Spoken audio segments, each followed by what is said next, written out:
El gobierno de Venezuela presenta un recurso ante la Organización Mundial del Comercio, OMC, para protestar contra las sanciones de Estados Unidos. Según un documento publicado este martes por el sitio oficial de la OMC, el gobierno venezolano presentó un recurso ante el organismo internacional por las sanciones impuestas por Washington en su contra, denunciando la prohibición de viajes contra personas incluidas en una lista negra.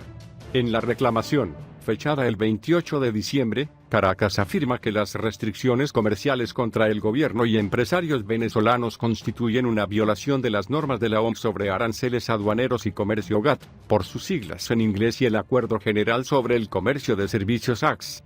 Venezuela también ha declarado que las leyes estadounidenses sobre la venta de oro y el trato discriminatorio de la deuda venezolana y las transacciones en divisas digitales incurren, igualmente, en incumplimientos de las reglas de la OMC. La solicitud de Venezuela ha sido distribuida a los miembros de la OMC este mismo martes. En los últimos 2 años y con la llegada al poder del presidente de Estados Unidos, Donald Trump, Washington ha impuesto varias tandas de sanciones contra Caracas, a su juicio, por la represión de las protestas opositoras y la instalación de la Asamblea Nacional Constituyente ANC. Estados Unidos tampoco reconoce las elecciones presidenciales de mayo de 2018, en las que el presidente venezolano, Nicolás Maduro, salió reelegido para el período 2019-2025. Esta misma jornada, el Departamento estadounidense del Tesoro ha anunciado nuevas sanciones contra 7 individuos y 24 entidades de Venezuela. Este nuevo paquete de sanciones sobreviene antes de que Maduro asuma el jueves su segundo mandato en medio de las presiones de la oposición venezolana, el llamado Grupo de Lima, guiado por Washington, y ciertos países occidentales, que tratan de impedir su investidura. Pese a las tiranteses reinantes, Maduro se prepara para juramentar y advierte que responderá con reciprocidad a quienes desconozcan su mandato. En el 2012, el Instituto de Estudios Estratégicos del Ejército de los Estados Unidos publicó un texto del profesor de estrategia militar Max Manwaring, titulado Venezuela como exportador de la guerra de cuarta generación. En resumen, dicho documento trataba de argumentar que el para entonces presidente venezolano, Hugo Chávez, a través de la conformación de las milicias y la doctrina de la guerra de todo el pueblo, buscaba hacer inviable los estados latinoamericanos para forzarlos a ser declarados como estados fallidos y permitir la insurgencia de un movimiento afín al proyecto bolivariano. Manwaring se lamentaba de que Estados Unidos no tuviese respecto a Venezuela una estrategia unificada a largo plazo y una arquitectura organizacional interinstitucional multidimensional para enfrentar el socialismo del siglo XXI de Chávez y su guerra asimétrica asociada. Por tal motivo, hacía algunas recomendaciones al mando militar estadounidense.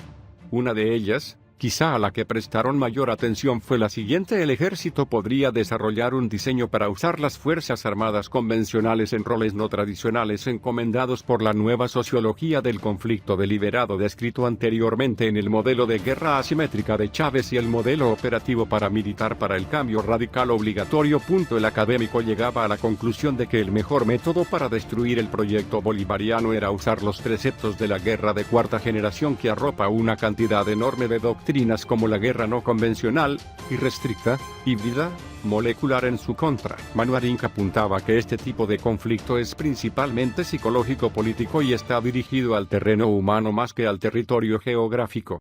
A su parecer, el centro de gravedad primario no es militar, sino fundamentalmente de opinión pública y liderazgo.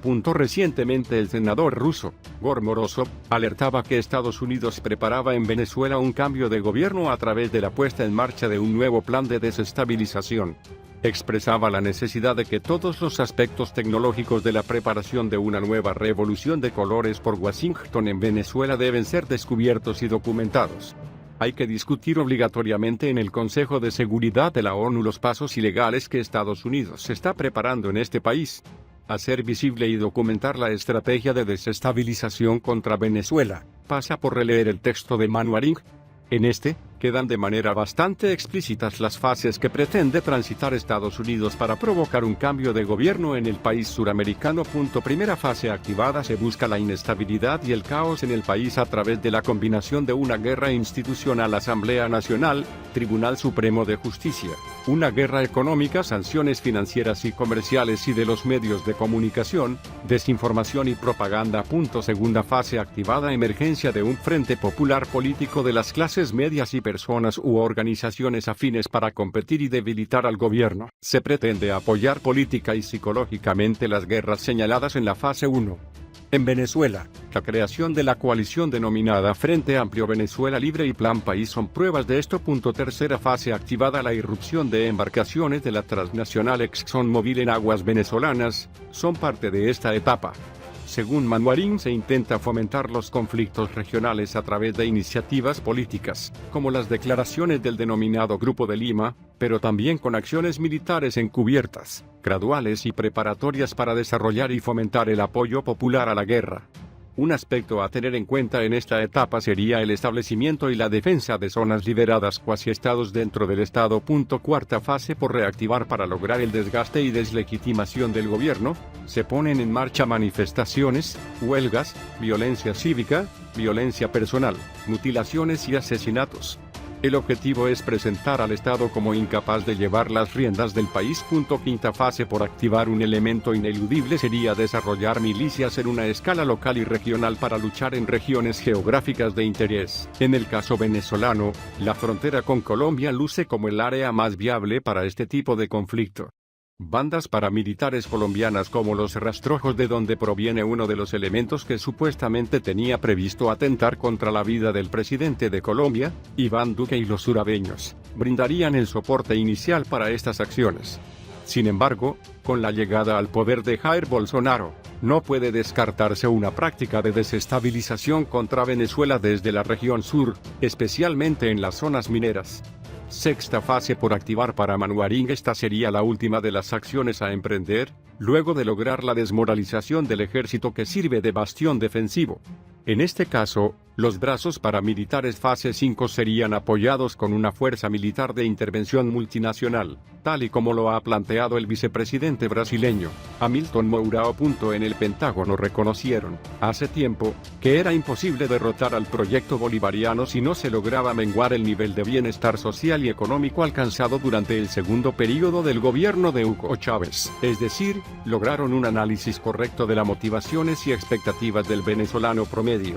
También reconocieron, al igual que lo hace Manwaring, que Chávez y sus partidarios comprenden la importancia de los sueños sobre la supervivencia y una vida mejor para una gran parte de la población. Esas son las bases del poder, todo lo demás es ilusión. En la guerra planteada contra Venezuela, lo vital no es tanto golpear directamente al gobierno, a sus fuerzas policiales o militares, como socavar su base de respaldo popular y legitimidad. El desgaste que sufre la población a través de las distintas estrategias de sabotaje y ataque a su seguridad y bienestar personal son medios probados para el debilitamiento de los estados, asegura Manwaring. Y más adelante argumenta con abrumadora certeza: a menos que una sociedad perciba que su gobierno trata los asuntos de seguridad personal, bienestar y desarrollo socioeconómico de manera justa y efectiva, el potencial de las fuerzas internas o externas para desestabilizar y subvertir un régimen es considerable. Los regímenes que ignoran esta lección a menudo se encuentran en una crisis de gobierno. Por tanto, en esta fase de acciones la guerra está dirigida a explotar las vulnerabilidades de sus adversarios y a sus preceptos psicológicos. El caso reciente del magistrado del Tribunal Supremo de Justicia, Cristian Serpa, que se ha marchado a Miami, es una prueba del escenario de corto plazo que se viene. No es una casualidad que algo así ocurriese, tal y como Manwaring lo explica. Resulta sumamente efectivo utilizar la complicidad, la intimidación, la corrupción y la indiferencia para cooptar discretamente a políticos, burócratas y personas de seguridad del gobierno a ser derrocado. Por otro lado, existen tácticas que han sido probadas como ineficaces. Las protestas masivas son una de ellas. Aunque no vayan a ser descartadas, el enfoque ahora será la derrota sistémica del modo de vida de la población venezolana. El dólar paralelo rebasó la barrera de los 1.000 bolívares y el aumento de precios no da señales de ceder. En los centros de pensamiento del ejército estadounidense, se dice con frecuencia que los cambios de gobierno no son eventos, sino parte de un proceso. Manwaring lo resume de la siguiente forma: el proceso de fracaso estatal tiende a pasar de la violencia personal a un aumento de la violencia colectiva y el desorden social a los secuestros, los asesinatos, la corrupción personal e institucional, la anarquía criminal y los desplazamientos internos y externos de la población. El impulso de este proceso de violencia tiende a evolucionar hacia una violencia social más generalizada, una grave degradación de la economía y una capacidad gubernamental disminuida para brindar seguridad personal y colectiva y garantizar el Estado de Derecho a todos los ciudadanos. Si de algo debe cuidarse el gobierno bolivariano es de caer en la trampa que la propia guerra no convencional produce, la crisis.